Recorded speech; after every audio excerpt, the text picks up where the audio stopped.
Hi friends, నేను మీ సాధన. పొద్దున్నే లేవగానే చెప్పేస్తాం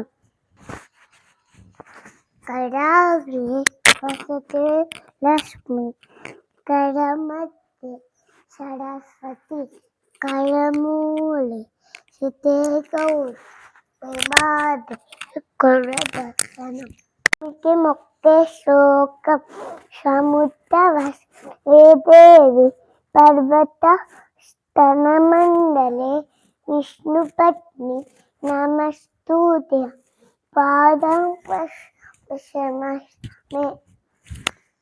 తల్లిదండ్రులకి మొక్కే శ్లోకం తమేవ మాతా చ పితా తమేవ తమేవ బంధుస్య సఖా తమేవ తమేవ విద్యా ధనం తమేవ తమేవ సత్తా మమ దేవ. పొద్దున్నే లేవగానే ఇలా శ్లోకం చెప్పి స్టార్ట్ చేస్తే ఇది అంతా బాగుంటుంది. జై గోమాత, జై శ్రీనివాస.